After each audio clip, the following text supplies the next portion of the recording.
출애굽기 14장 8절부터 31절까지 제가 읽습니다.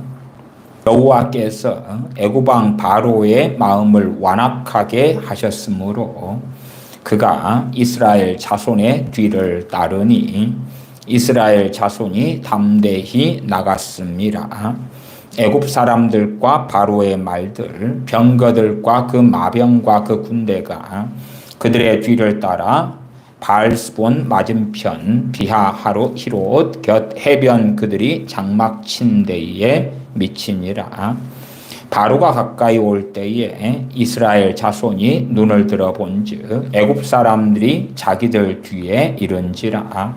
이스라엘 자손이 심히 두려워하여 여호와께 부르짖고 그들이 또 모세에게 이르되 애굽에 매장지가 없어서 당신이 우리를 이끌어내어 이 광야에서 죽게 하느냐?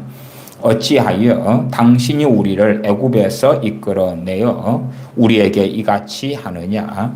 우리가 애굽에서 당신에게 이른 말이 이것이 아니냐? 이르기를 우리를 내버려 두라. 우리가 애굽 사람을 섬길 것이라 하지 아니하더냐? 애굽 사람을 섬기는 것이 광야에서 죽는 것보다 낫겠노라.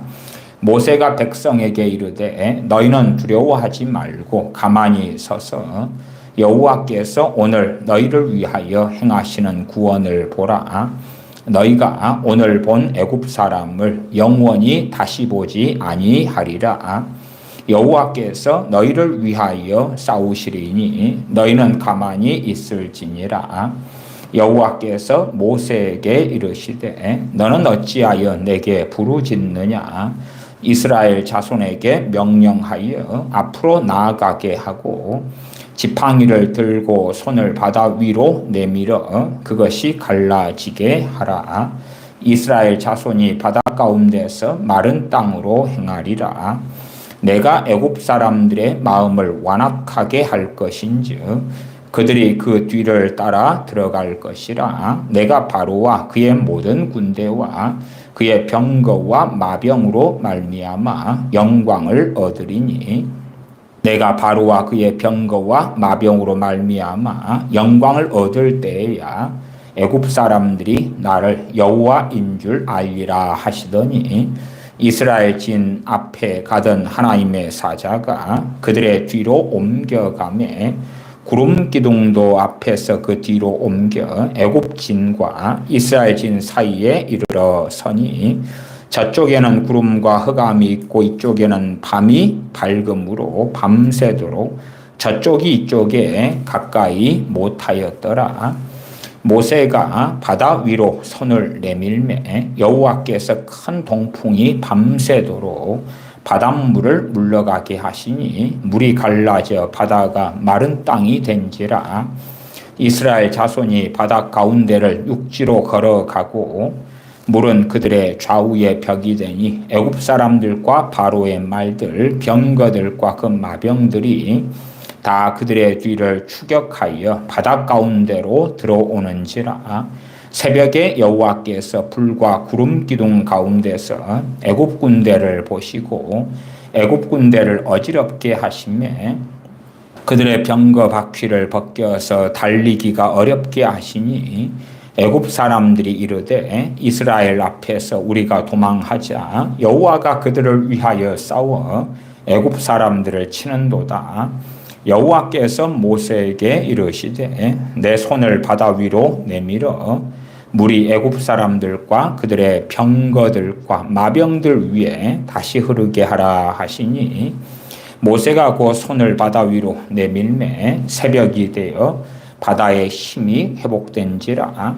애굽 사람들이 물을 거슬려 도망하나 여호와께서 애굽 사람들을 바다 가운데 엎으시니 물이 다시 흘러 병거들과 기병들을 덮되 그들의 뒤를 따라 바다에 들어간 바로의 군대를 다 덮으니 하나도 남지 아니하였더라.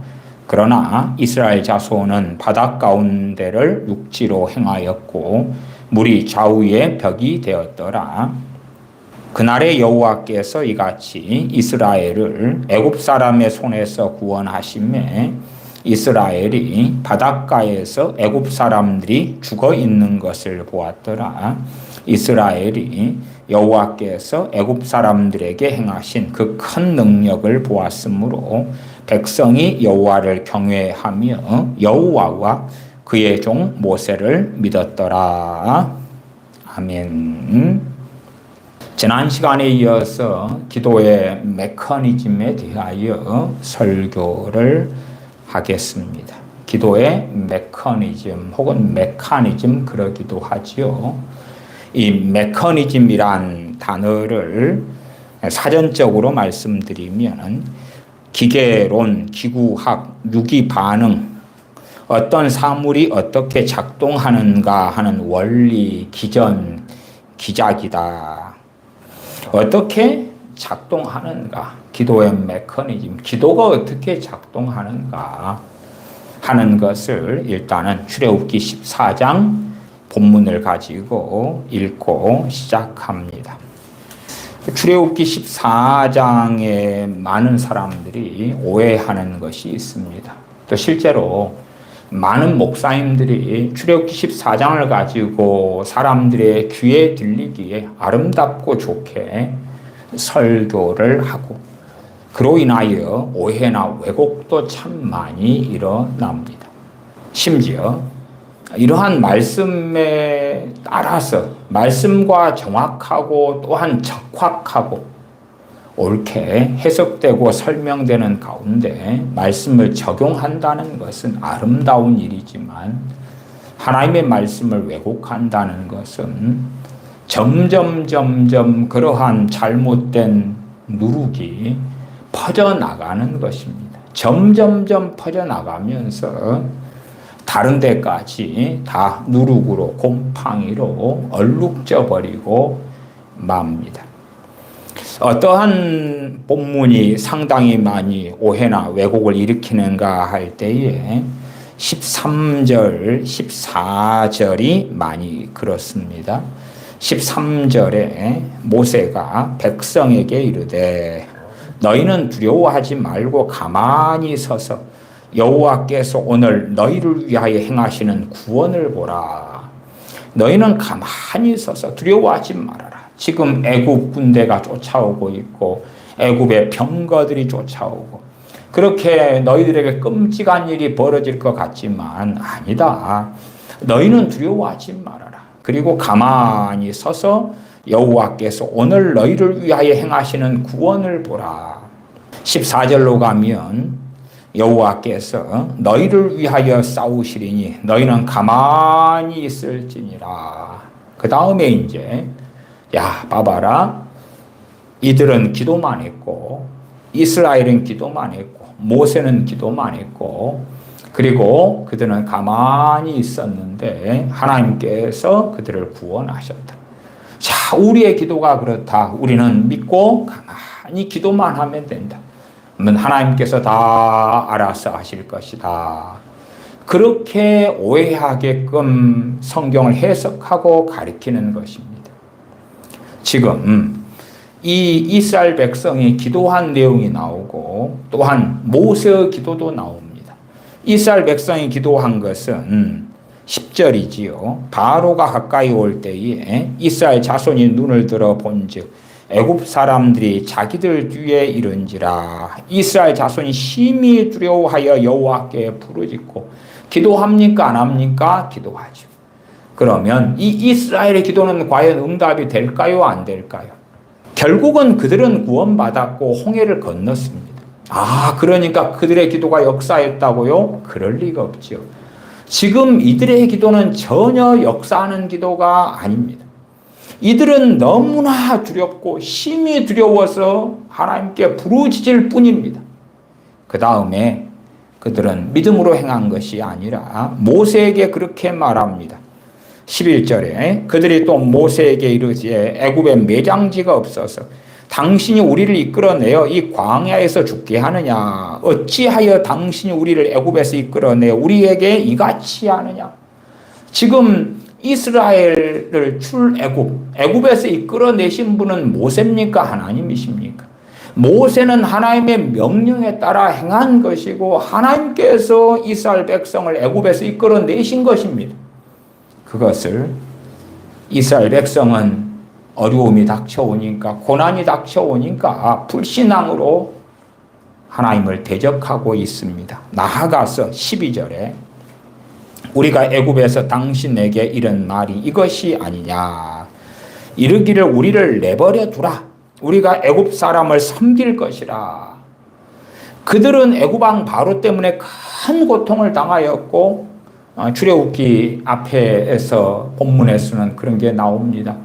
그들이 하나님께 부르짖었고 그 부르짖음이 상달되었다고, 하나님께서 그들의 부르심을 들으셨다고, 그들은 너무나 고통스러우니까 하나님께 부르짖었다고.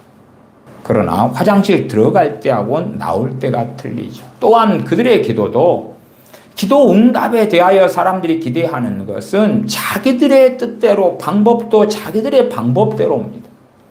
하나님은 하나님의 방법대로인데 그들은 자기들의 뜻과 방법대로 이루어지기를 원하는 것이죠. 아마 고센 땅에 살면서 애굽인들이 자신들 노예가 아니라 자유인으로 대접하고 애굽과 하나의 국가의 민족이 되고, 그리고 거기에서 땅을 가지고 정착하여 너무나 평안하게 행복하게 사는 방식에, 혹은 애굽 왕 바로가 회개하고 바로가 참으로 너그럽게 이스라엘 백성들을 대우하고 노예로 삼지 않고 고통을 주지 않고, 그런 식으로 애굽 왕 바로가 행해 주기를 바라는 방식의 부르짖음, 그랬을 수도 있죠. 하나님께서는 이미 약속하신 대로 그들을 애굽 땅에서 가나안 땅으로 인도하시고 가나안을 주기를 원하시는 것입니다.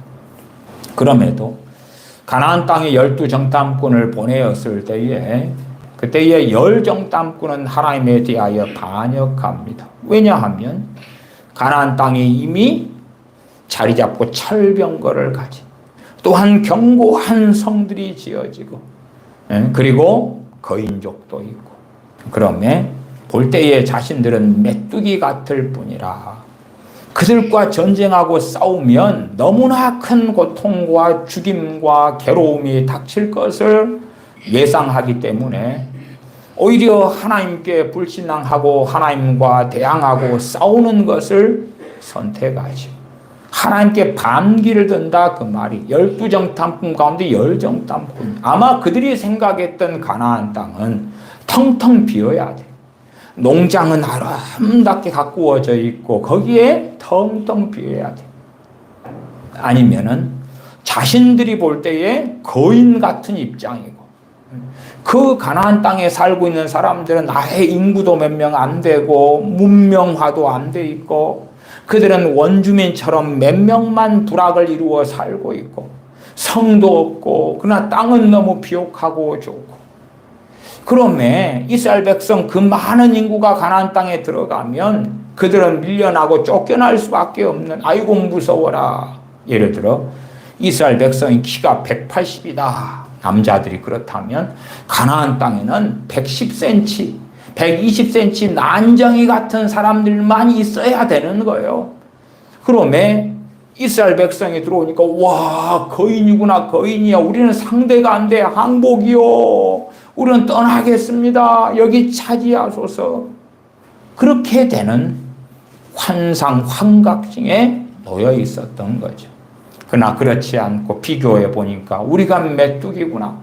우리는 도저히 저들에게 대항할 수가 없어. 싸워볼 수가 없어. 승률이 전쟁하면 1%도 안 나와. 그러니까 다시금 지도자를 세워서 돌아가자. 절대 저 가나안 땅에 들어가면 우리를 삼켜버리고야 말 것이다.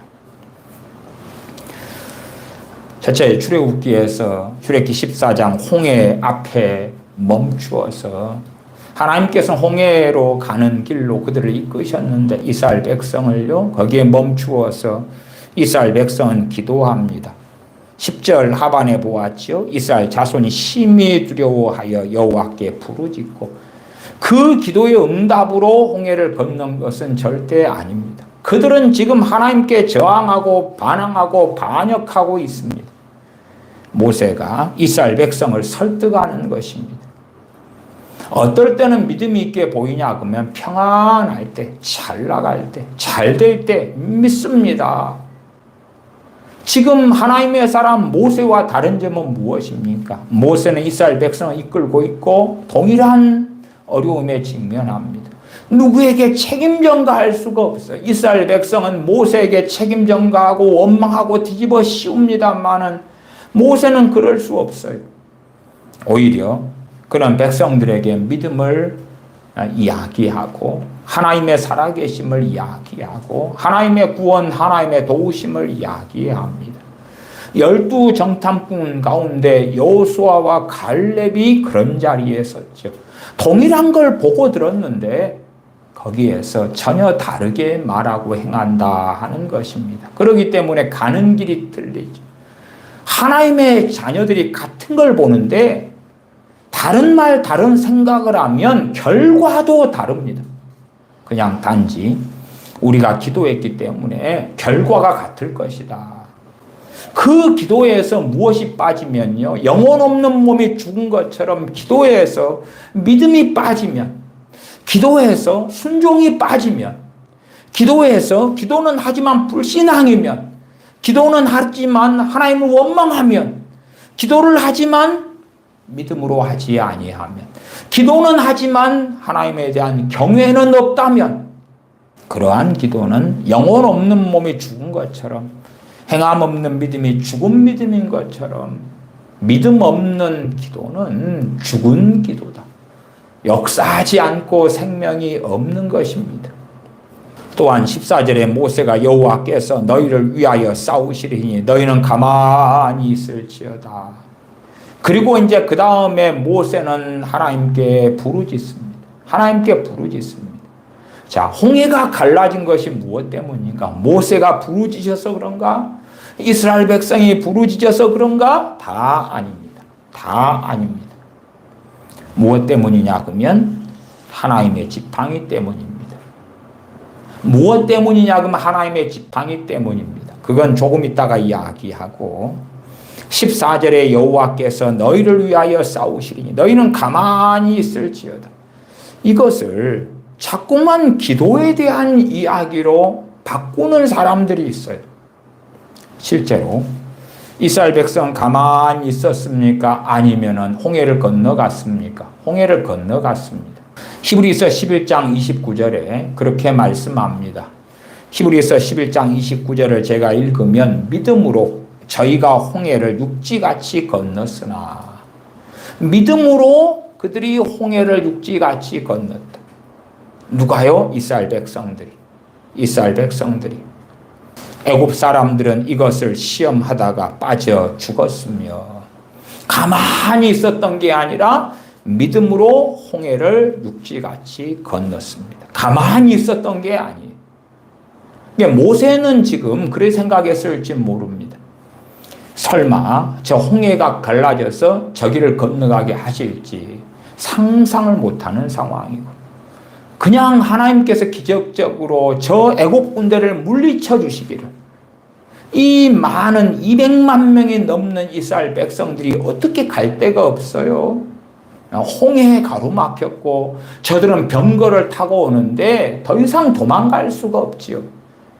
그래서 이스라엘 백성 가만히 있는 상황에서 하나님께서 역사하셔서 애국 군대를 물리쳐 주시는 기적으로 그렇게 행해 주실 걸로 모세는 믿었다. 그 말이. 그 믿음을 가지고 하나님께 기도하였던 것입니다. 그러면 자신의 믿음에 따라서 너희는 가만히 있어라. 여호와께서 너희를 위하여 싸우실 것이다. 그렇게 생각했습니다. 그리고 하나님께 부르짖어 기도합니다. 그렇게 해달라고. 그때에 15절에 여호와께서 모세에게 이르시되 너는 어찌하여 내게 부르짖느냐. 부르짖을 문제가 아니다. 부르짖느냐 부르짖지 말아라. 나는 지금 너희를 이스라엘 백성을 가만히 놔두는 상태에서 그래서 내가 너희를 위하여 그냥 순수하게 싸워가지고 물리쳐주고 그러면서 너희들은 또 제 갈 길로 가고 그렇게 나는 하지 않겠다. 너희는 홍해를 건너가야 된다. 홍해를 건너가야 된다. 그러니까 부르짖지 말아라. 그리고 모세에게 15절 하반에 이스라엘 자손에게 명령하여 앞으로 나아가게 하고 가만히 있어야 돼요? 아니에요. 명령해서 뭐 해야 돼? 앞으로 나아가게 해야 돼. 근데 나아가려는데 앞에는 홍해예요. 홍해라. 16절에 지팡이를 들고 손을 바다 위로 내밀어 그것이 갈라지게 하라. 무엇으로요? 지팡이로. 지팡이로 내밀어. 그래서 본문을 잘 보실 때에 손을 바다 위로 내밀어 그럴 때에 자꾸 무엇이 생략되냐 그러면 지팡이를 든 그것이 생략돼요. 지팡이를 든 손을 내밀어 그러면 어떤 손요? 지팡이를 든 손이에요.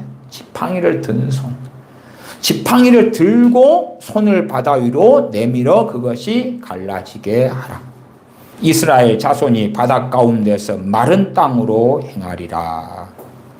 그리고 모세는 기도하는 걸 멈추고요. 하나님의 말씀에 순종하여 일어나서 지팡이를 들고 손을 바다 위로 내밉니다. 지팡이를 들고 이 지팡이는 하나님의 지팡이입니다. 출애굽기를 잘 보시면 그러면 하나님의 지팡이에 대한 이야기가 나옵니다. 제가 출애굽기 강의에도 지금 1장부터 한 20장 중간까지 하다가 지금 멈춰 있는데 출애굽기 4장 20절에 모세가 그 아내와 아들들을 나귀에 태우고 애굽으로 돌아가는데 하나님의 지팡이를 손에 잡았더라. 모세의 지팡이를 하나님께서 하나님 자신의 지팡이로 바꾸어 주십니다. 모세의 지팡이가 하나님의 지팡이가 됩니다.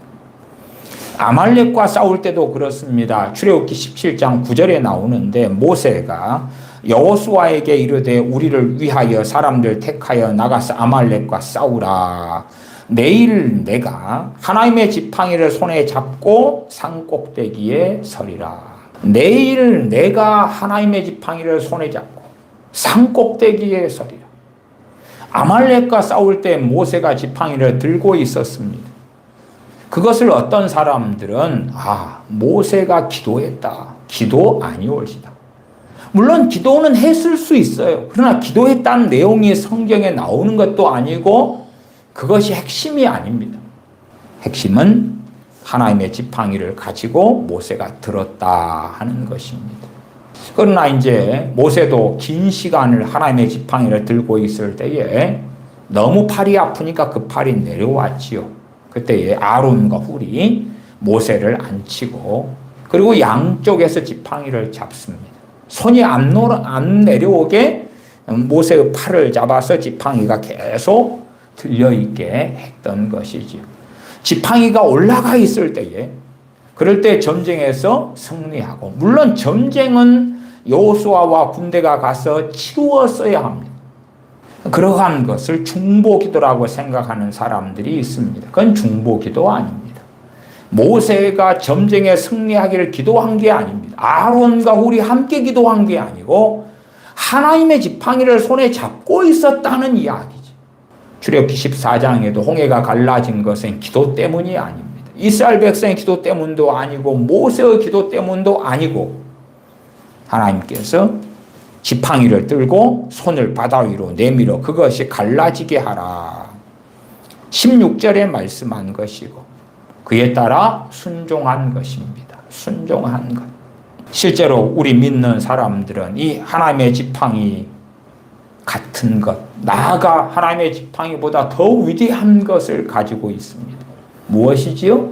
예수 그리스도의 이름입니다. 그래서 기도도 내 이름으로 구하라. 그렇게 주님께서 우리에게 말씀하시죠. 내 이름으로 구하라. 그리하면 내가 시행하리라.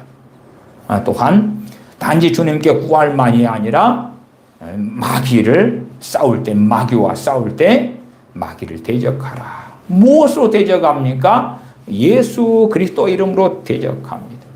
병 걸린 사람들 고칠 때 내 이름으로 고칩니까? 아니죠. 주 예수 그리스도 이름으로 치유를 선언하고 선포합니다.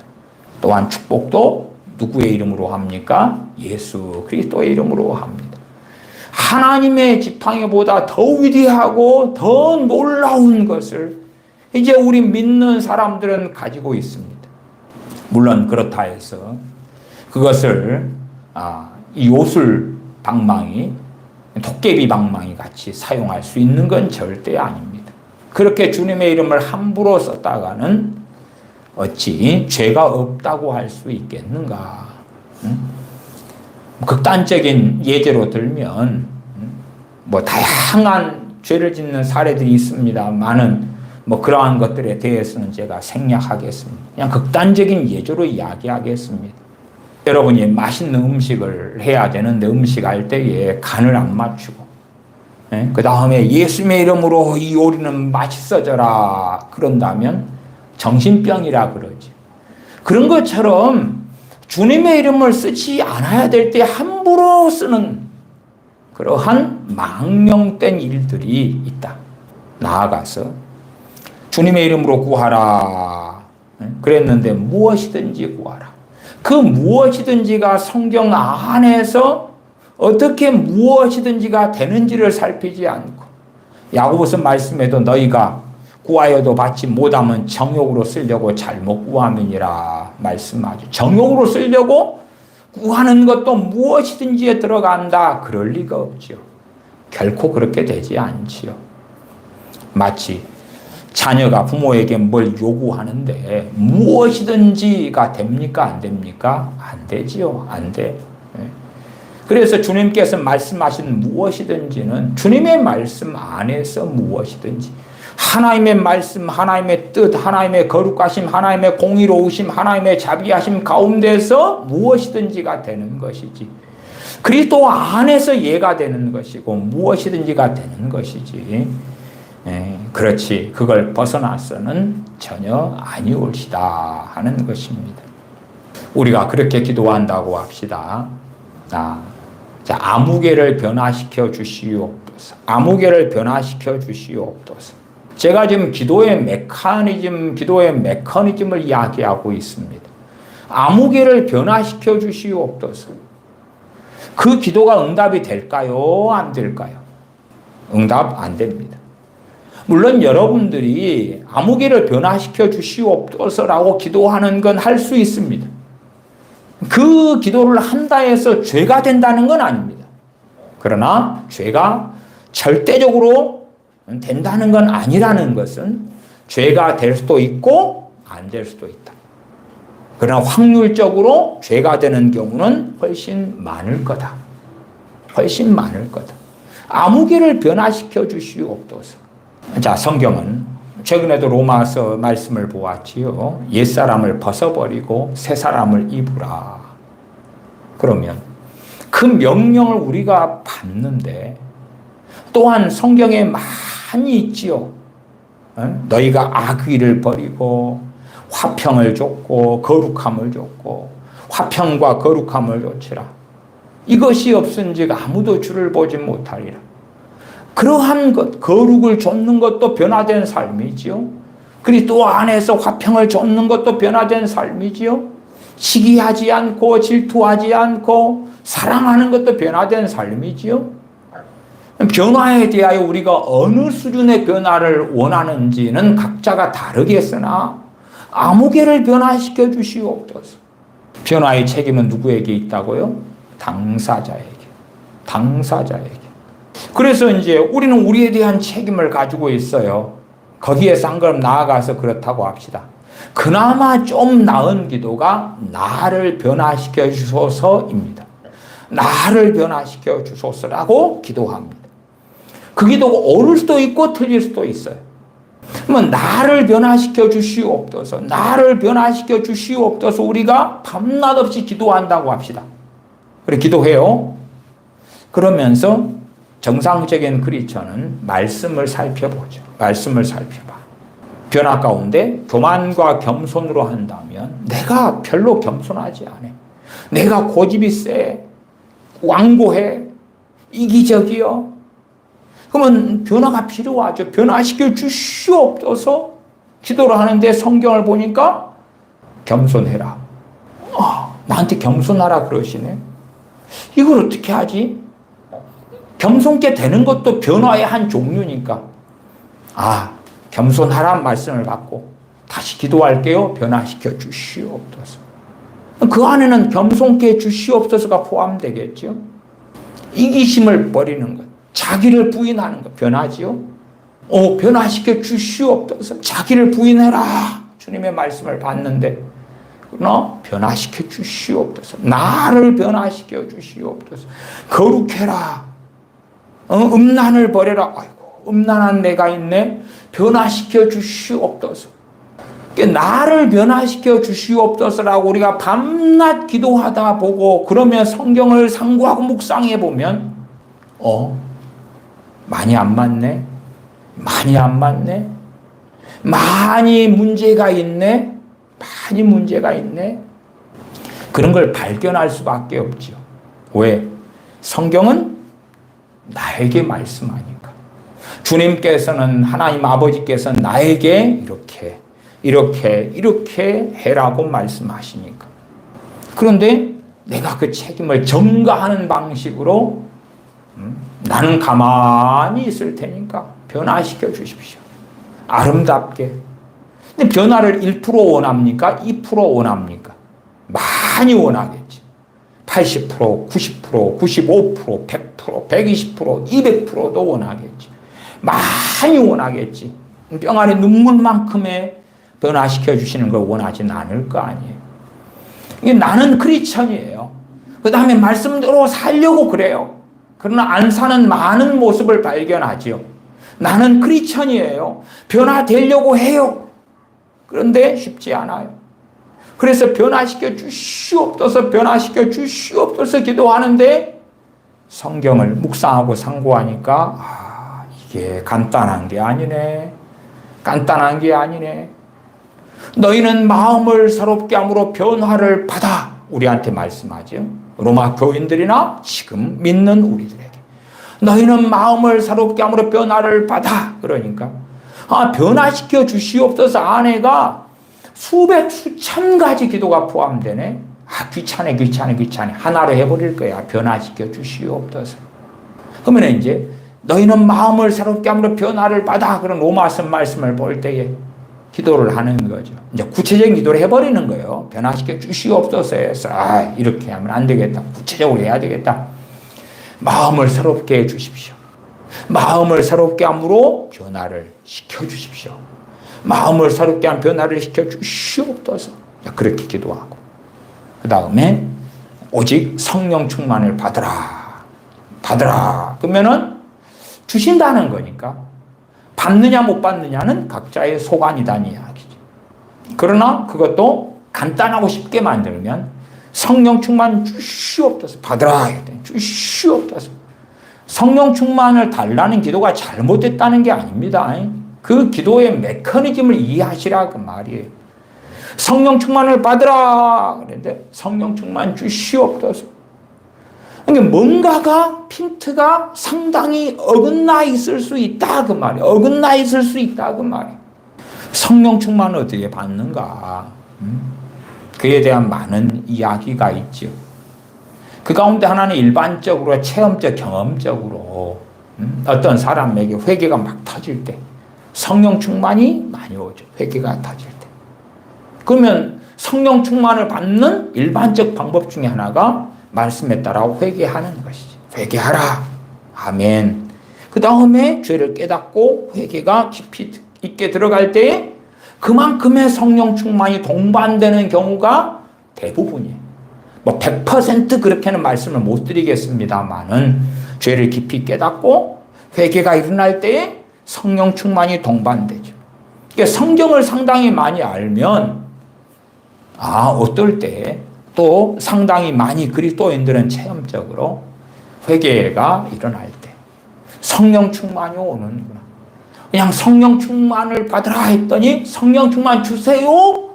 그렇게 해가지고 대부분 오는 방식이 아니구나. 또한 어떨 때는 좀 더 성령 충만이 쉽다고 제가 성령 충만 설교들에서 말씀드렸냐 그러면 싱싱하게 갓 이제 주님 믿을 때 갓 이제 주님 믿었는데 어떤 사람이 성령 충만 받기 쉽냐 그러면 갓 믿었는데 주님의 그 사랑에 목맬 때, 그 은혜, 그 사랑에 감격하는 사람.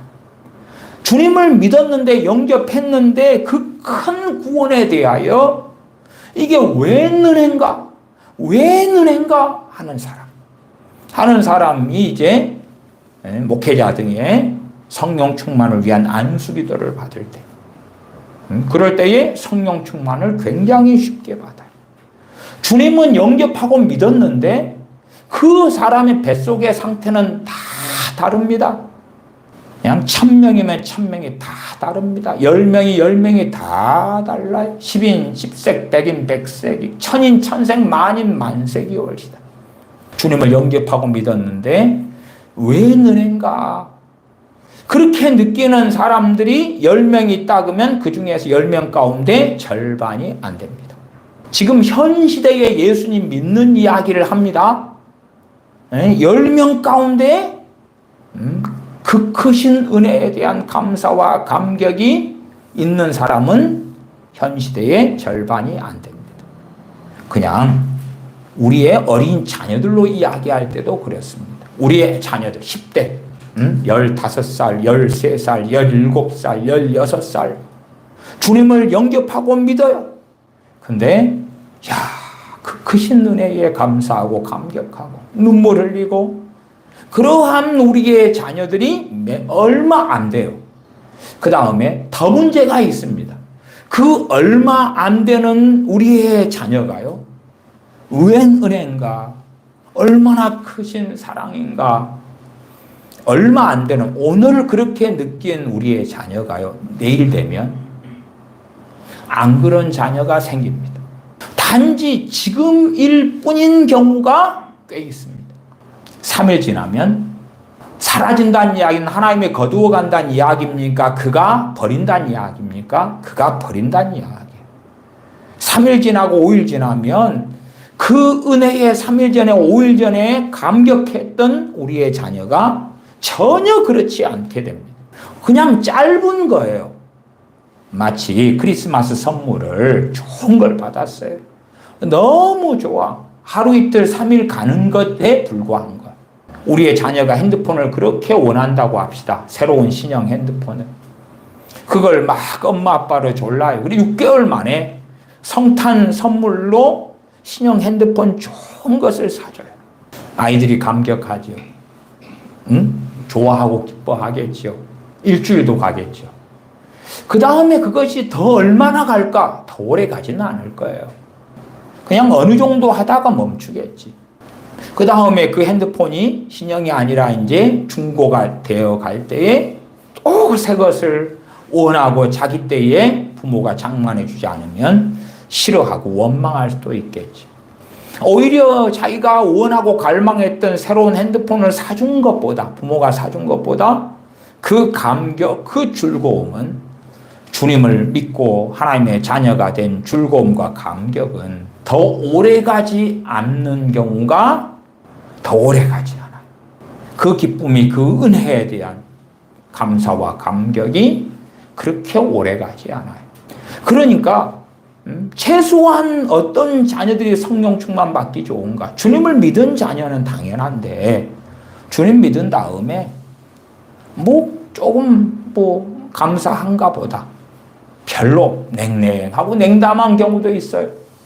물론 기질상의 그런 차이도 존재하지만 그걸 더 넘어서서 근원적으로 주님을 믿었는데 냉담해요. 너 주님 믿었냐? 예수님 믿었냐? 예, 믿었어요. 그리고 별로. 그런 경우에 성령 충만을 받게 하는 기도를 했을 때에 받느냐 할 때 거의 받지 못합니다. 사마리아 성의 사람들은 복음이 전파되고 그러면 빌립사임을 통하여 귀신이 쫓겨나고 병이 치유되고 주님을 믿는 그 기쁨이 있고 얼마나 기쁩니까? 감사와 감격이 있죠. 그들에게 베드로와 요한 사도가 와서 성령님 받기를 기도하며 성령님께서 임하셨죠. 누구에게는 안 임했습니까? 마술사 시몬에게는 임하지 않았습니다. 그렇게 주님 믿은 감사와 기쁨이 있는 사람들에게 성령 충만이 임할 수 있지요. 그러나 단순하게 성령 충만을 주시옵소서 주노라? 그렇게 간단하지는 않더라. 또한 성령 충만을 달라는 기도가 다 잘못되지는 않았다 그랬어요. 최소한 누구를 위해서는? 나를 위해서, 자기를 위해서는. 그러나 성령 충만을 달라는 기도가 어떤 메커니즘에 의하여 응답이 나타날 수 있는가를 이해하셔야 돼요. 어떤 메커니즘에 의해서. 그러지 단순하게 성령 충만 주시옵소서 했더니 바로 탁 주시고 응답. 그렇게 간단하지는 않다. 그렇게 단순하면 성령 충만을 받으라 그렇게 말한 게 아니라 성령 충만을 달라고 기도해라. 그러면 주실 것이다. 그렇게 성경에 나왔겠지. 그러나 성경은 그렇게 하는 게 아니라 에베소에 있는 교인들에게 또한 우리들에게 성령 충만을 받으라. 술 취하지 말라 이는 방탕한 것이 마치 우리가 술을 취하는 것처럼 술을 내 자의적으로 마시거나 마시지 않거나 그래서 많이 마셔서 취하는 것처럼 성령 충만은 정반대의 것인데 술이 아니라 성령 충만을 선택해야 되는데 성령 충만을 받으라 그러는 거죠. 왜? 책임이 우리에게 있기 때문에. 성령 충만을 누구에게는 안 주시고 누구에게는 주시고 그래서 하나님의 차별 때문에 있는 게 아니라 누구는 주시니까 받고 누구는 안 주시니까 못 받을 뿐이다. 그런 게 아니라 믿는 사람들이 성령 충만하느냐 그렇지 않느냐 받느냐 받지 못하느냐는 각자의 책임이기 때문에. 그러나 아무개 나 말고 아무개 성령 충만케 주시옵소서 기도할 때에 그 기도가 과연 합당한가 할 때에 대부분은 합당하지가 않습니다. 대부분은 합당하지가 않아요. 심지어는 선치 못할 수도 있다. 어떤 사람은 자기 교회 교인들이 성령 충만 깨달라고 막 밤낮 없이 기도하기도 해요. 그러나 얼마든지 합당하지 않을 수 있다. 성령 충만을 받으라. 뜻이군요. 믿는 사람이 성령 충만하는 게 뜻이군요. 그러면 우리 교인들 성령 충만케 주시옵소서. 그리 기도하는 게 합당한가? 그렇게 간단하고 단순하지 않다. 그렇기 때문에 성령님을 소멸치 말라 그랬죠. 성령 충만을 소멸해버린 다음에 성령 충만을 받는 것은 어려워요. 무엇과 비교하면 많이 어렵냐 그러면 처음 갓 믿은 신자가 성령 충만 받는 것하고 성령 충만 받았다가 까먹은 사람이 그 다음에 성령 충만 받는 것하고 그 다음에 성령 충만을 까먹은 다음에 받는 사람이 이제 갓 믿어서 어떤 사람이 성령 충만 받기 좋다고요? 구원의 감격, 감사가 있는 사람. 그 기쁨과 은혜가 있는 사람. 그런 사람을 성령 충만 받기가 너무 좋고 어쨌든 받았다가 까먹은 사람은 그 맨 처음에 성령 충만 받는 것보다 제가 경험하기로는 최소한 몇 배 이상이 어렵습니다. 몇 배 이상이 어려워요. 그렇지 간단하게 성령 충만을 달라고 기도만 하면 받는다. 그러면 대한민국에 얼마나 많은 크리스천들이 성령 충만 달라고 기도해 왔습니까? 그러나 그 기도에 열매와 응답은 거의 없지요. 거의 없어요. 그래서 신사도 같은 사람들은 성령 충만이 아니라 엉뚱한 이야기를 하죠. 임재라든지 기름 부음이라든지 대부음이라든지 그런 엉뚱한 이야기로 사람들이 현혹시키고 끌고 가죠. 왜? 성령 충만이라는 본질을 이야기하면 받았느냐 못 받았느냐가 너무 명확하니까. 본질을 이야기하면 들통이 나니까. 그러나 본질을 이야기하지 않고 임재 그러면 감정적으로 찌릿찌릿하고 느낄 수 있어요. 또한 귀신이 성령을 가장해서 뭔가의 임재 체험 같은 체험, 마치 무속인이 무당이 점쟁이가 접신의 체험을 갖는 것처럼 그렇게 뭔가의 체험을 가지도록 할 수도 있어요. 그래서 성령님의 임재하심이구나 혹은 하나님의 임재구나 그렇게 얼마든지 속인다 그 말이에요. 그러나 성경 특별히 사도행전 등을 볼 때는 너무 명확하죠. 성령 충만. 스데반 집사님의 성령 충만하였다. 성령 충만하냐? 그렇지 않은가? 그 명확한 차이가 존재한다. 다시 출애굽기로 돌아가서 그래서 하나님의 지팡이 이스라엘 백성들에게는 15절에 너는 어찌하여 내게 부르짖느냐 이스라엘 자손에게 명령하여 앞으로 나아가게 하고 모세 선지자는 그는 생각하기를 하나님께서 애국 군대를 그냥 물리쳐 주시기를 기도하면 그렇게 될 것 같다. 마치 애국 안에서 10가지 재앙처럼 이스라엘 백성은 아무것도 안 했지요. 하나님께서 재앙을 내렸는데 고센 땅에는 안 내렸고 전반적으로 뒤에 있는 재앙들 같은 거죠. 보호하셨고 애국만을 중심으로 치셨는데 그런 것처럼 애국 군대도 하나님께서 알아서 홀로 그들을 정리해 주실 거다. 그러니까 너희는 가만히 있어라. 여호와께서 너희를 위하여 싸우시리라. 혹은 13절로 가면 가만히 서서 여호와께서 오늘 너희를 위하여 행하시는 구원을 보라. 나 가만히 있게 되지는 않았습니다. 또한 모세의 기도를 통하여 그런 게 아니라 하나님의 지팡이를 통해서 그리 되었다. 앞에 하나님의 지팡이를 손에 잡았더라. 하나님의 지팡이를 손에 잡고 산꼭대기에 서리라 하는 출애굽기 4장이나 17장의 말씀도 읽어주었습니다. 우리는 그리스도 이름이라는 더 놀라운 영광을 가지고 있다. 그러나 주님의 이름을 가지고 함부로 사용하는 것을 주의하고 조심하기는 해야 된다. 살펴야 된다. 또한 주님의 이름이 너무나 놀랍고 위대하기 때문에 아무렇게나 쓰는 것에 있어서 정말 주의가 필요하다. 정말 주님을 사랑한다면, 주님을 경외한다면 주님의 이름을 함부로 쓰는 그 어리석은 일을 안 할 거다. 세상적인 삶도 마찬가지 아닙니까? 자기 아버지의 이름을 함부로 막 말하면서 이야기합니까? 그러지는 않지요. 아버지의 이름을 함부로 이야기하고 그렇게는 안 할 거예요. 자식이 제정신이라면. 그런 것처럼 혹은 그 이상으로 훨씬 더 주님의 이름에 대하여 주의가 필요한 것은 너무나 당연하지요. 다시 16절 지팡이를 들고 손을 바다 위로 내밀어 그것이 갈라지게 하라. 이스라엘 자손이 바다 가운데서 마른 땅으로 행하리라. 그리고 이제 쭉 가서 하나님의 보호 또 그들의 행군 나아감이 있습니다. 21절로 갑니다. 모세가 바다 위로 손을 내밀매 여호와께서 큰 동풍이 밤새도록 바닷물을 물러가게 하시니 물이 갈라져 바다가 마른 땅이 된지라. 모세가 바다 위로 뭘 내밀었어요? 손을 내밀었어요. 이 손은 어떤 손입니까? 지팡이를 든 손입니다. 지팡이를 든 손을 내민 것입니다. 왜냐하면 앞에 명확하게 나왔잖아요. 나와 있기 때문에 생략한 것입니다. 16절에 지팡이를 들고 손을 바다 위로 내밀어 그것이 갈라지게 하라.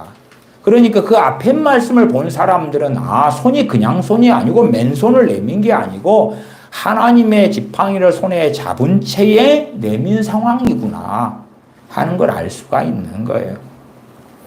그러지 기도 상황이 아니죠. 기도 상황이 아니에요. 21절 모세가 바다 위로 손을 내밀매 여호와께서 큰 동풍이 밤새도록 바닷물을 물러가게 하시니 밤새도록 그럴 때에 얼마나 이스라엘 백성은 두려움 속에 공포 속에 있을 거예요. 그러나 이제 여호와의 사자께서 앞에 있다가 뒤로 가시고 그 다음에 그들은 애국 군대를 어둠 속에 두고 그들은 이스라엘 백성에게 다가올 수 없어요. 캄캄하고 어둠 속에 두니까 그들이 어떻게 움직입니까? 보이지도 않는데 그렇게 해서 큰 동풍이 밤새도록 불어서 바닷물을 물러가게 해요. 밤이 셀 때까지 큰 동풍이 불어서 홍해를 가른단 말이에요. 바람을 통해서. 한순간에 쩍 갈라진 게 아니에요. 그러니까 홍해가 갈라지고 마른 땅까지 되어 건널 때까지의 긴 시간이 필요하죠. 긴 시간이. 모세는 손을 내밀어 이 바다가 갈라지게 하는데 그 과정이 이렇게 존재하더라. 시간이 필요하고요. 그리고 이제 22절에 이스라엘 자손이 바다 가운데를 육지로 걸어가고 물은 그들의 좌우에 벽이 되니, 그렇게 홍해가 갈라지니까 이스라엘 백성이 뭐가 생기냐 그러면 믿음이 생겨요.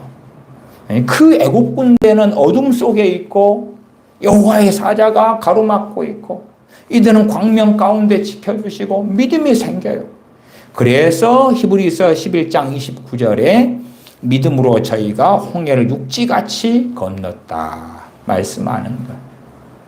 그러나 그들의 믿음이 온전했고 바르게 되었느냐 할 때에 사실상은 임시적인 믿음.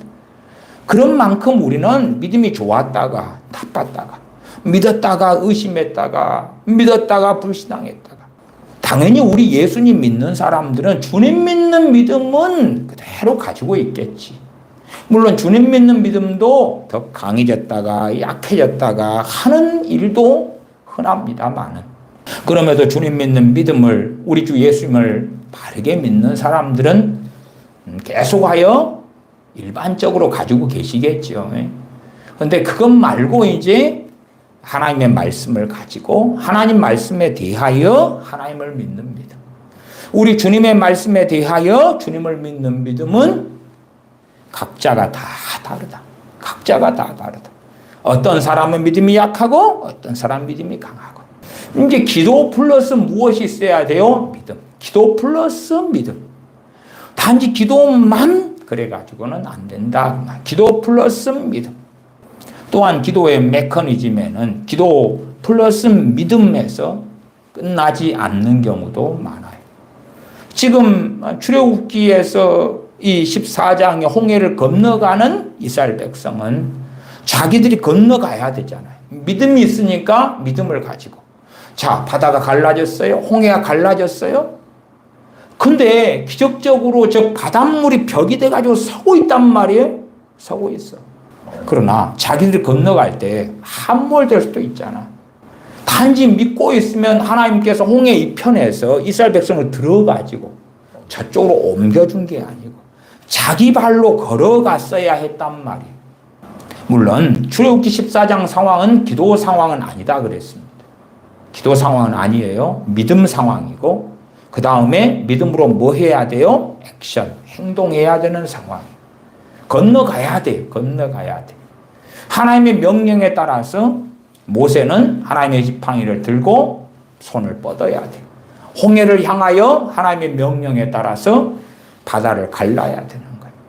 그의 모세의 믿음과 모세의 액션, 모세의 순종. 건너가야 되는 거예요. 그냥 하나님께서 애국 군대를 그냥 없애버리신 것도 아니고, 애국 군대는 쫓아와요. 쫓아와. 그리고 모세를 통하여서 애국 군대를 수장시키십니다. 26절로 가면 여호와께서 모세에게 이르시되 내 손을 바다 위로 내밀어 물이 애굽 사람들과 그들의 병거들과 마병들 위에 다시 흐르게 하라 하시니, 모세에게 이르시되 내 손을 바다 위로 내밀어. 그 손도 무슨 손이에요? 하나님의 지팡이를 든 손. 하나님의 지팡이를 들고 그 손을 내밀는 거예요. 그 손을 내밀어. 요즘같이 사랑이 충만한 시대에는 애국 군대가 홍해에서 수장되고 죽으면 됩니까? 안 됩니까? 지금은 믿음이 좋고 이상한 믿음, 사랑이 많고, 무슨 사랑이요? 이상한 사랑. 그래서 아마도 우리가 이 자리에 있으면 애굽 군대를 구원하여 주시옵소서. 그리고 하나님과 싸울 것 같아. 애굽 군대를 구원해 주십시오. 애굽 군대를 회개시켜 주십시오. 변화시켜 주십시오. 애굽 군대에게 부흥을 주십시오. 저들도 구원받아야 되잖아요. 저들도 구원받아야 됩니다. 애굽 군대에게 구원을 주세요. 애국 군대를 변화시켜 주세요. 애국 군대를 회개시켜 주세요. 더군다나 이러한 하나님께서 강팍하게 해버리시죠. 바로를. 또한 애국 사람들. 하나님께서 강팍하게 하시는데 하나님의 반대편에 서서 하나님 그러면 안 돼요. 마음을 노골노골하게 부드럽게 하나님께서는 강팍하게 하실 자를 강팍히 하시는데 그게 하나님의 공의지요. 공의인데 하나님 안 돼요. 안 돼요. 하나님. 그들의 마음을 부드럽게 아름답게 선하게 의롭게 말씀에는 선한 마음을 가지라 그랬잖아요. 그게 아니라 하나님 저들에게 선한 마음을 달라니까요. 선한 마음을 가지라. 아니, 선한 양심을 가지라. 아니에요. 하나님이 선한 마음, 선한 양심을 하나님이 주세요. 하나님이 이 악의를 그치고 하나님 저들로 하여금 악한 마음을 제거해 주세요. 악한 마음을 없애 주세요. 그렇게 하나님께 막무가내로 때를 쓰는 것처럼 그럴 수도 있죠. 여기에서는 애국 군대가 막상 쫓아오니까 이제 저들 변화시켜 주시옵소서 하는 데는 너무나 조급하니까 좀 곤란하겠죠. 애국 군대가 참 멀리 떨어지면 그렇게 할 수 있을 것 같아요. 천리 만리 밖에 있다. 그러면 원수라도 그들을 변화시켜 주시옵소서. 하나님이 그들을 심판하려고 하면 안 됩니다. 하나님이 그들을 강팍하게 하시면 하나님은 안 돼요. 특별히 바로를 위해서는 얼마나 많이 기도하겠습니까? 하나님은 바로를 강팍하게 하시는데 하나님 그때는 왕경시대 전제정권 아닙니까? 바로왕 하나만 변화되면 이집트 사람들이 얼마나 많이 변화되겠습니까? 바로왕 하나 변화시켜 주세요. 바로왕. 아니 한 명을 위한 기도는 소위 얼마나 역사할 것 같습니까? 한 명을 위해서 몰아치기 해버리는데 그러나 그렇게 간단하지 않지요. 그 한 명을 위해서 막 10,000,000명이 모여 기도한다고 응답이 될 것 같습니까? 전혀 그렇지 않습니다. 전혀. 기도는 돕는 것이에요. 돕는 것이. 10,000,000명 위해 기도한다 해도 그 한 명이 뒤집어 까져 있으면 그것을 뒤집어 엎어놓을 수는 없는 거예요. 우리나라에도 대형교회, 초대형교회 목회자 가운데 유감스럽게도 이상한 길을 걷는 사람들이 있습니다. 뭐 WCC, NCCK의 길을 걷는다든지 뭐 별의별 사람들이 있어요. 그러면은 그런 사람 놓고 막 기도하니까 그 사람들이 뭐 회개가 터지고 WCC에서 떠나고 그리고 정신을 차리고 말씀대로 성령 충만하게 산다. 그렇지 않습니다. 그랬다면 그 기도의 사람 사무엘 선지자가 살아있을 때에 사울왕이 하나님께 반역합니까? 사울왕은 더군다나 하나님의 선택한 왕이에요. 그리고 이스라엘 백성, 이스라엘의 거룩한 자들은 소위 사울왕을 위해서 기도 안 하겠습니까? 사무엘 선지자는 기도를 안 했습니까? 그러나 그가 타락하며 하나님을 반역하는 데에 기도는 사실은 별 영향을 미치지 못했다. 그러나 사람들은 소위 그렇지요. 기도는 만사를 변화시킨다. 그냥 기도만 하면 그 만사 안에가 자기가 기대하는 것이 첫째는 사람. 그 다음에 돈, 경제 뭐 그런 것들이 다 있겠지요. 그 다음에 기도를 많이 하면 도시가 변화되고 국가가 변화되고 사람들이 막 변화되고 회개가 일어나고 그 망상 속에서 살아오죠. 마치 기도에 대한 우상화 같아요. 기도에 대한 우상화. 차라리 좀 그게 낫지 않겠어요? 기도가 만사를 변화시킨다 하지 말고 하나님이 만사를 변화시킨다 하는 게 맞겠지. 그러면 주님께서 만사를 변화시킨다. 그러면 기도는 만사를 변화시킨다. 그러면 사람들이 끄떡끄떡하고 하나님은 만사를 변화시킨다. 그러면 성경을 보니까 그건 아닌 것 같은데.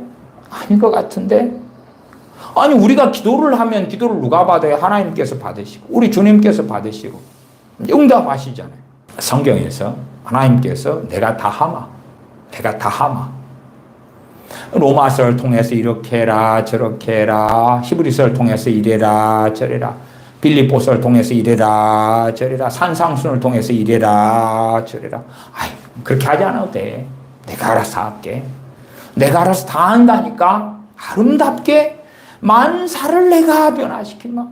근데 하나님은 만사를 변화시킨다. 우리 주 예수 그리스도는 만사를 변화시킨다. 그렇게 해보려니까 아무리 내 양심이 것이기에도 말씀하고 너무 안 맞는데.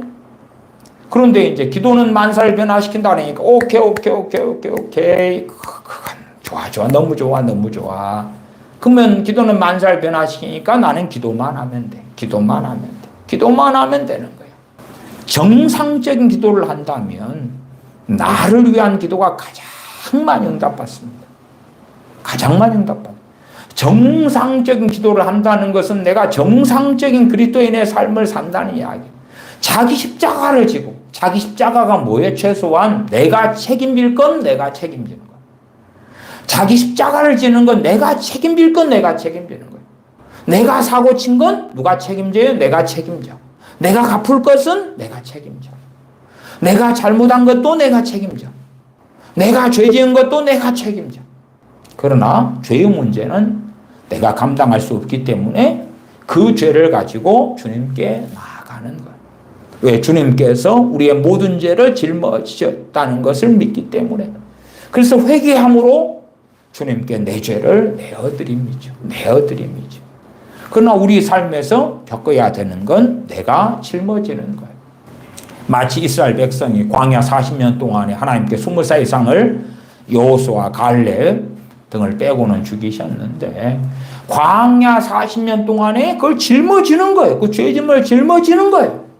그렇지, 좀 잘못했습니다. 기도 좀 하니까 없던 걸로 해줄게. 유다 백성들 70년 동안 종살이를 시키셨는데 회개 좀 하니까 없던 걸로 해줄게. 그런 일은 없습니다. 그런 일은 없어요. 그래서 많은 경우에 자기 십자가라는 게 있어요. 때때로 그것이 각의 저주의 형태로 내려오기도 합니다. 그 자기 십자가에 다양한 양상과 모양이 있어요. 그걸 자기가 짊어지고 가는 것이지, 그렇지? 하나님께 떠넘겨 보아야 해당 사항이 없다, 그 말이에요. 그러니까 사람들은 기도하는 것이 자기가 좀 불편한 게 있으면 빨리 없애달라고 기도도 하고, 아니면 자신에 대한 것이 정상적으로 기도할 때 제고만 응답된다 그랬잖아요. 왜? 정상적으로 기도하는 사람은 자기가 기도를 한 다음에 말씀하고 살펴보면 맞아. 그러니까 내 양심상 이렇게 간단하고 쉽게 기도하기는 어려운데, 그래 알게 되지요. 그러나 이제 몰상식으로 가면 남을 위한 기도에서는 정말 많은 잘못을 범하게 돼요. 남을 위한 기도에서는 정말 기도가 많이 어그러지게 돼요. 어그러지게 돼요. 그래서 남을 위한 기도에서는 훨씬 더 뻔뻔해지는 경우가 많아요. 자기를 위한 기도에서는 말씀을 비춰볼 때에 아닌데, 그러면 이제 아무개 남에 대해서 그도 하나님의 말씀에 똑같은 적용을 받아야 돼요. 왜? 내가 하나님 말씀을 그대로 읽고 순종하고 적용해야 되는 것처럼. 근데 문제는 그 남이라는 아무개가 내 자식인지 남편인지 아내인지 부모인지 형제인지 친구인지 간에 하나님의 말씀에 순종하고 살 아무런 마음이 없어. 나는 지금 말씀을 들어요. 크리스천이니까 들어봐. 그리고 말씀대로 살려고 하는 가운데 기도를 해요. 나를 위해서. 그런데 저 아무개는 말씀에 대해 무관심해. 심지어 불신자예요. 아니면 기독교인이다 하는 감투는 달고 있는데 말씀에는 관심이 없어. 하나님을 영화롭게 하는 데는 아무 관심이 없다고 말이에요. 그들을 위하여 새 사람이 되게 해주십시오. 변화시켜 주시옵소서. 성령 충만케 해주시옵소서. 막 성경에 있는 좋은 것들을 기도해 준다고 합시다. 데살로니가서 5장처럼 쉬지 말고 기도하라. 빌립보서처럼 항상 기뻐하라. 다시 말하는 기뻐하라. 데살로니가서 5장도 항상 기뻐하라. 항상 기뻐하게 해주세요. 항상 기뻐하게 해주세요. 막 기도하니까 응답이 나타나는 거예요. 그래서 게임을 막 자식이 하고 있다가 막 기뻐지는 거예요. 게임하니까 기쁘지. 제가 하고 싶은 거 하니까. 나이트클럽에 가서 엉덩이를 흔드는데 기쁜 거예요. 왜? 항상 기뻐하게 해주세요. 기뻐해. 그 다음에 이제 막 슬퍼하려고 하고 있는데도 막 웃음이 나와. 자식이 영화를 보러 갔는데 슬픈 영화를 보고 있어요. 근데 막 웃음이 하하하고 터지는 거예요. 왜? 걔 엄마가 항상 기뻐하게 해주세요. 기도하니까. 그다음 자식이 친구의 가족 장례식에 갔는데 거기서 막 기쁨이 터져서 웃고 있어. 항상 기뻐하게 해주세요. 그래서 결국은 어디 들어갑니까? 정신병원에 들어가지. 뭘 기도하는지도 알지 못하는 거예요. 자기가 뭘 구하는지를 이해를 하지 못하는 것. 기도가 어떻게 응답되는지 그 메커니즘을 알고 이해하려고 하지 않는다 그 말이에요. 성경 느헤미야 1장을 보겠습니다. 느헤미야 1장 1절부터 5절까지 제가 읽어갑니다. 하가랴의 아들 느헤미야의 말이라. 아닥사스다 왕 제20년 기슬르 월에 내가 수상궁에 있는데 내 형제들 가운데 하나인 하나니가 두어 사람과 함께 유다에서 내게 이르렀기로 내가 그 사로잡힘을 면하고 남아있는 유다와 예루살렘 사람들의 형편을 물은즉 그들이 내게 이르되 사로잡힘을 면하고 남아있는 자들이 그 지방 거기에서 큰 환난을 당하고 능욕을 받으며 예루살렘 성은 허물어지고 성문들은 불탔다 하는지라. 내가 이 말을 듣고 앉아서 울고 수일 동안 슬퍼하며 하늘의 하나님 앞에 금식하며 기도하여 이르되 하늘의 하나님 여호와 크고 두려우신 하나님이여 주를 사랑하고 주의 계명을 지키는 자에게 언약을 지키시며 긍휼을 베푸시는 주여 간구하나이다. 느헤미야서는 느헤미야를 통하여 일어나는 놀라운 하나님의 은혜의 역사를 이야기합니다. 첫 번째는 느헤미야를 통하여 예루살렘 성벽이 다시 중건되는 역사. 두 번째는 이스라엘 백성들 가운데 그들에게 변화와 변혁의 지도자가 되는 그런 역사들이 일어납니다. 물론 그러면서도 끊임없이 포로 귀환에서 돌아온 다음에 그리고 시간이 많이 흘러가지만 완악하고 완악한 이스라엘 백성들을 또한 계속 느헤미야서에서는 발견하게 되기도 합니다. 당시가 이제 포로 귀환이 되었을 때가 주로 일반적으로 이 BC 539년경으로 이야기해요. 그 다음에 이 느헤미야 총독대 이야기가 BC 445년. 그러니까 거의 90년, 100여 년 이런 세월. 그 사이에 말하자면 포로에서 귀환했는데 해피 엔딩이 아니다 그 말. 포로에서 귀환했는데 거의 100여 년 가까이 흘러가지고 있는데 그들의 삶은 너무나 비참하더라. 포로에서 귀환해서. 자, 다니엘 선지자는 70년이 차면 다시금 포로에서 해방되어서 고향 땅으로 가나안 땅으로 그의 백성이 돌아가게 하나님이 하신구나.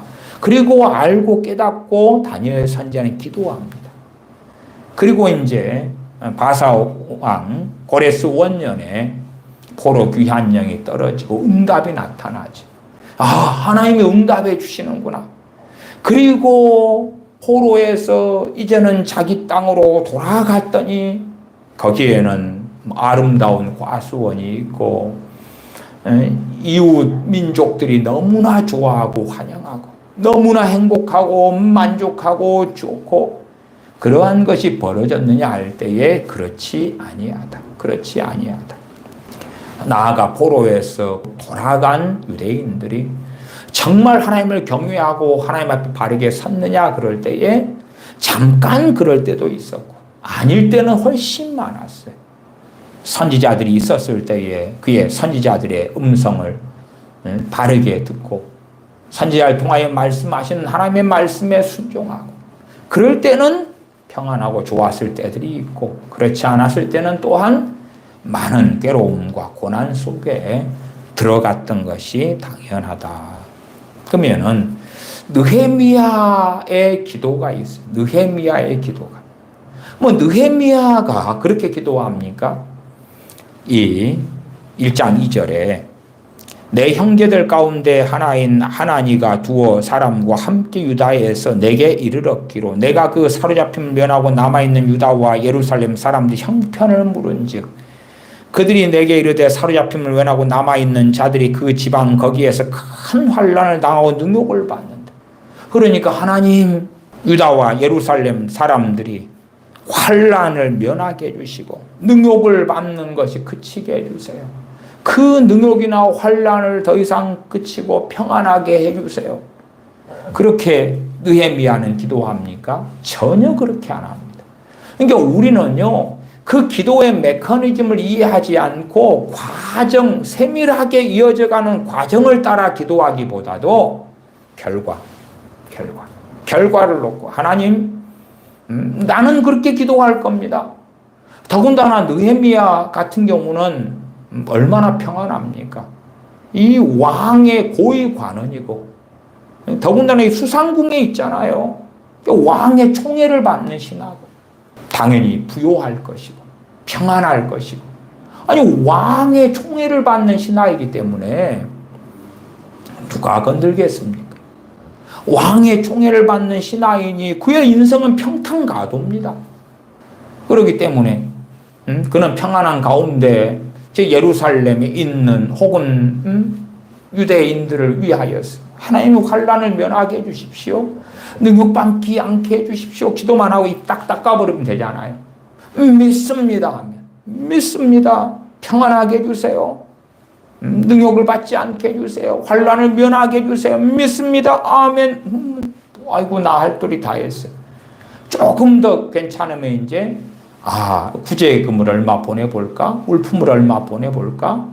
아니면 자신의 지위를 이용해서 서신을 탁 보내면서 좀 괴롭히지 좀 말아라 주변 민족들아, 그렇게 뭐 서신 한번 보내면 그것도 큰일이 되겠죠. 그러나 느헤미야는 첫째 기도한 게 뭐냐 그러면 회개기도입니다. 회개기도고 그 다음에 이제 어떻게 하면 이 백성들을 도울 수 있을까 해서 그는 첫째 원했던 것이 3절 하반에 예루살렘 성은 허물어지고 성문들은 불탔다. 허물어진 예루살렘 성을 다시 증축하고 중건해야 되겠구나. 그러나 그것을 놓고 기도합니까? 안 합니까? 안 합니다. 그것을 놓고 그냥 하나님께 기도하면 하나님께서 다 알아서 하시지. 그게 안 하고 자기가 회개하면서 그 길을 걸어가려고 합니다. 그러는 가운데 하나님께 기도하는 것이, 그러는 가운데 11절로 가면 주여 회개의 기도를 계속 하나님께 하면서 단지 자신의 죄만이 아니라 10조의 죄를 끌어안고 하나님께 회개하는 것입니다. 6절 하반을 먼저 보면 종의 기도를 들으시옵소서. 나와 내 아버지의 집이 범죄하여. 누가요? 자기만이 아니라. 왜? 운명 공동체니까. 나는 별로 잘못한 거 없는데, 나는 하나님을 경외하고 살았는데가 아니라 민족적인 일 앞에는 민족 공동체로서 함께 역사적으로 지어왔던 죄도 관여가 되거든요. 그래서 나와 내 아버지의 집이 범죄하여 주를 향하여 크게 악을 행하여 주께서 주의 종 모세에게 명령하신 계명과 율례와 규례를 지키지 아니하였나이다.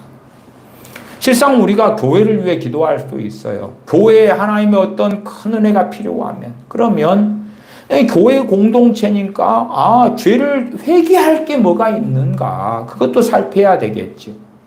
특별히 그러한 죄들이 있다면, 그렇다면 그것을 가지고 함께 회개하면서도 나아가야 하는 일이 생기겠지요. 11절로 갑니다. 주여 구하오니 귀를 기울이사 종의 기도와 주의 이름을 경외하기를 기뻐하는 종들의 기도를 들으시고, 그냥 이스라엘 백성 유대인이면 유대인들의 모든 기도를 들어달라, 그게 아닙니다. 하나님을 느헤미야가 알기 때문에 어떤 사람들의 기도에 하나님 응답하시는 줄을 명확하게 아는 것입니다. 그래서 종의 기도와 주의 이름을 경외하기를 기뻐하는 종들의 기도를 들으시고, 물론 여기에서도 종이라는 것이 주의 종 할 때 목회자를 지칭하는 그런 종의 의미는 아닙니다. 노예로서의 종, 천민의 자리에서, 노예의 자리에서 구하는 것입니다. 그렇지 요즘같이 말이 많이 와전되고 잘못 쓰여서. 그래서 거룩한 주의 종 우리 목사님을 불라 할 때 그럴 때 종이라는 단어를 굉장하게 이상하게 만들어 가지고, 그러니까 주의 종 그럴 때 높이 만들어 가지고 하는 그러한 기괴한 의미에서의 주의 종에 대한 이야기는 아닙니다. 노예가 있었을 때에, 노예가 있는 그러한 시대 때에, 또한 이스라엘 백성 자체적으로는 종살이를 참 오래 했을 때에 그런 방식에서 사람의 종, 바벨론의 종, 아수르의 종이었던 것처럼 하나님의 종의 자리에서 주의 종의 기도와 주의 이름을 경외하기를 기뻐하는 종들의 기도를 들으시고, 오늘 종이 형통하여 이 사람 앞에서 은혜를 입게 하옵소서. 기도의 메커니즘을 이해하니까 단지 저 예루살렘 성을 이 왕을 통해서, 아닥사스다 왕이 당시에 아닥사스다 왕 제 20년이었다 그랬어요. 이 아닥사스다 왕을 통해서 예루살렘 성이 중건되게 해주시옵소서가 아니다 그 말이에요. 그렇게 기도했다면 당연히 응답받지 못했을 거예요. 그렇게 기도하지 않았다 그 말이에요. 그렇게 사람은 그리 단순하지 않아요. 메커니즘을 느헤미야는 이해하니까 이 종에게서 이 사람 왕이지요. 은혜를 입게 해 주십시오. 은혜를 입게 해 주십시오. 하였더니 그때에 내가 왕의 술관원이 되었느니라. 은혜를 입었다. 그 말, 은혜를 입었어. 그 다음에 이제 2장 1절로 가서 아닥사스다 왕 제 20년 니산 5월에 왕 앞에 포도주가 있기로 내가 그 포도주를 왕에게 드렸는데, 이전에는 내가 왕 앞에서 수심이 없었더니 왕이 내게 이르시되 너가 병이 없거늘 어찌하여 얼굴에 수심이 있느냐. 왕이 자기의 신하의 얼굴의 수색을 알아보는 거예요. 그리고 여차저차 해가지고 예루살렘 총독이 되어서, 그래서 그는 예루살렘으로 갑니다.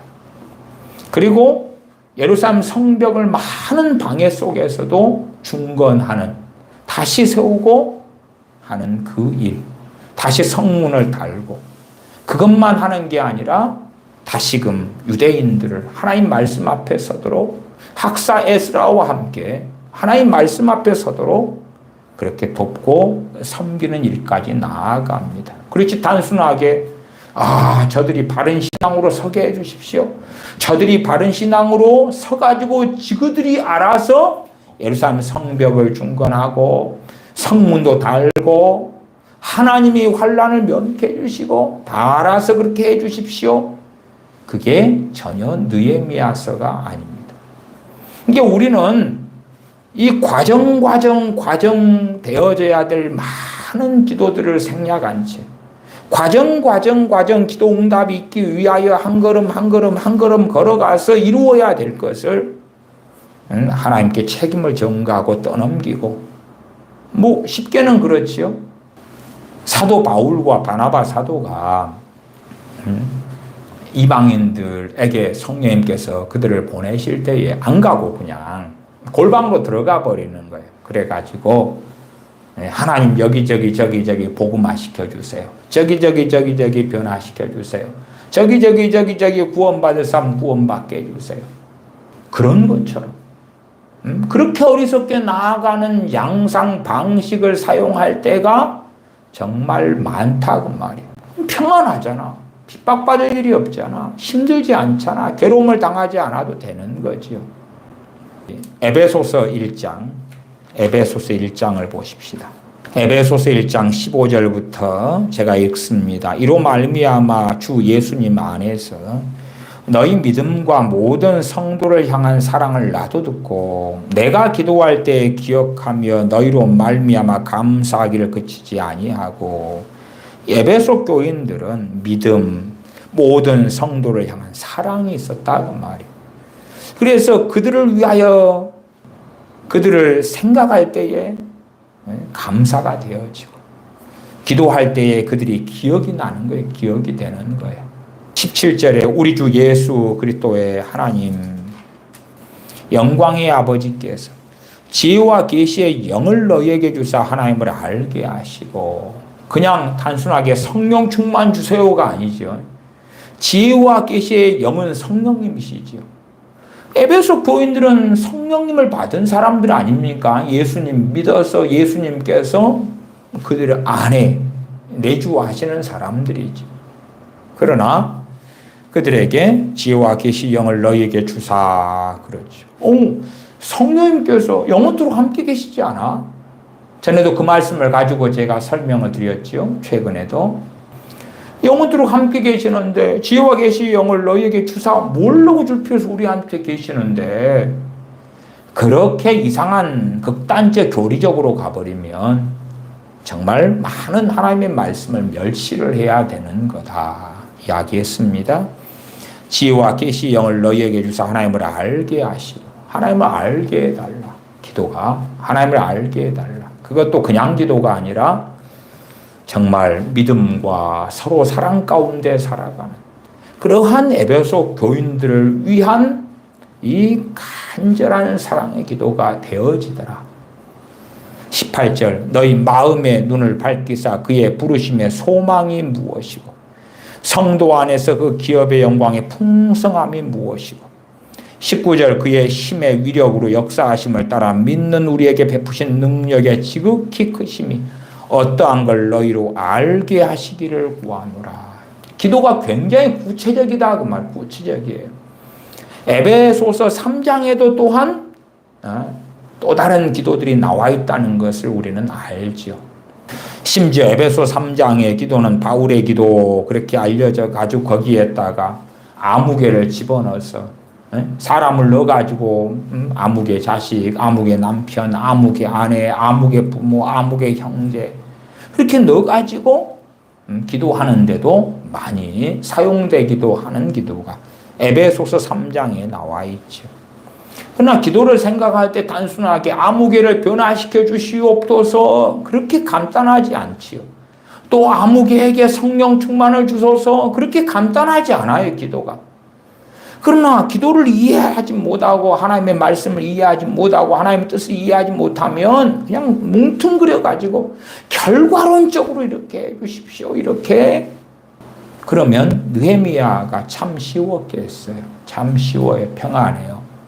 에스더서의 에스더 모르드게도 마찬가지. 참 쉬울 거예요. 쉬워. 왜냐 그러면 하만의 마음을 바꿔주시고 왕의 마음을 바꿔주시고 왕명을 바꿔주시고 아마 그렇게 기도했다면 결과가 어찌 됐겠어요? 유대인들은 죽었을 거예요. 유대인들은 대부분 죽임당했을 거예요. 그러나 그렇게 기도 안 했기 때문에 유대인들이 살았어요.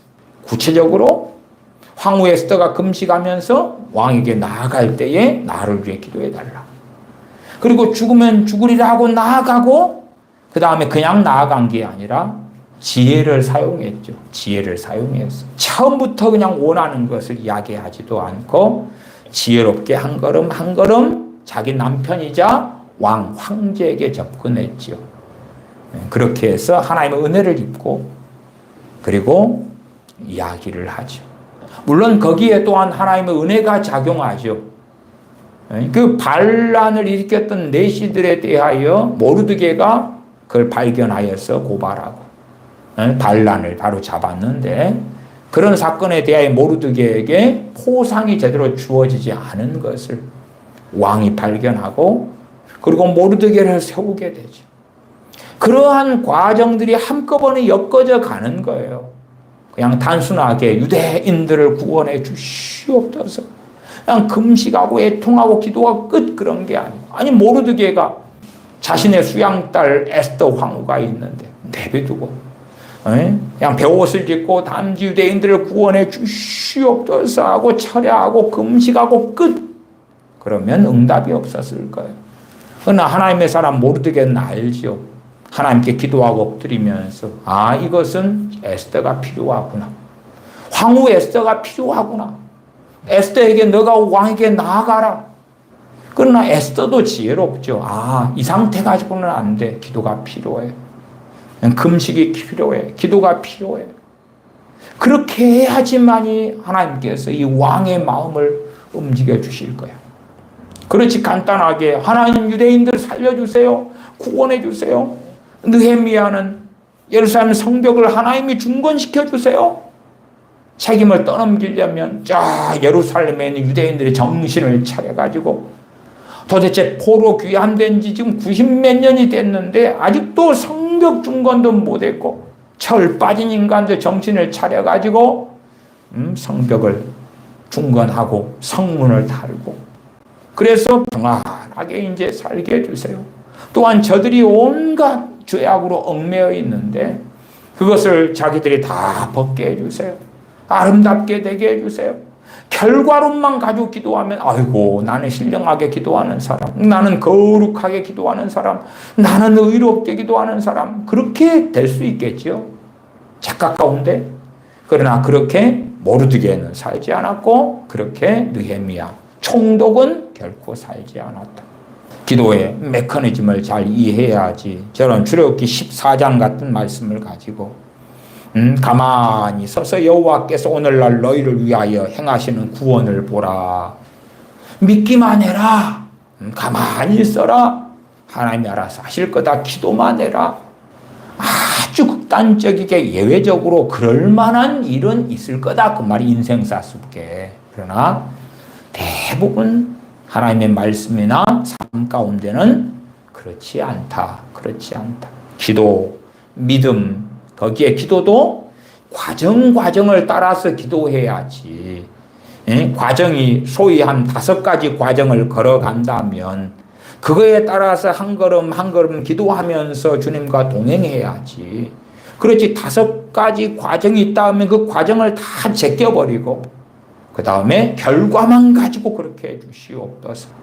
나는 가만히 있어 기다릴 테니 하나님께서 응답하실 줄 믿습니다. 그런 방식이 아니에요.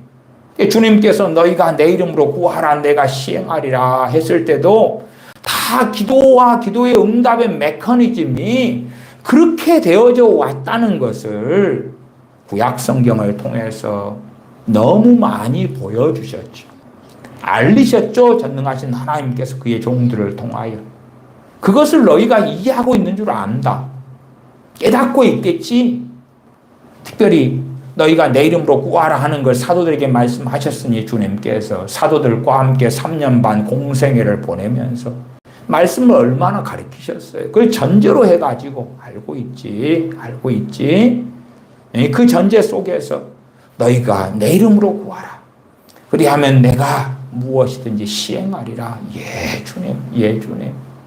그러면 그런 말씀 이해 안 되거들랑 에스더서로 오시고 이해 안 되면은 느헤미야서로 오시라. 기도하겠습니다. 아버지 하나님, 저희는 과정마다 기도하고 또한 은혜를 입고 응답을 받으며 순종하며 믿음으로 걷고 그렇게 해서 한 걸음 주님과 동행하면서 그래서 어떠한 주님의 일을 이루어 가야 하는 것을 그렇게 하기보다도 결과적으로 마지막 결론만 가지고 그렇게 해주시옵소서, 요렇게 해주시옵소서. 그렇게 하다가 긴 세월을 기도하나 열매를 얻지 못하고 실망하고 원망하고 한탄하고 탄식하고 불신앙하고 그렇게 점점점 미망 속에 어리석음 속에 빠져들 때가 많습니다. 참으로 어떻게 하나님께서 말씀하시는지 또한 하나님의 사람들이 어떤 하나님의 도우심과 은혜를 구하며 하나님 앞에 살아와서 전능하신 아버지 하나님과 동행했고 기쁘시게 했는지를 배워서 어리석은 자녀들이 되지 않게 하여 주시옵소서. 우리 주 예수님의 이름으로 기도하옵나이다. 아멘.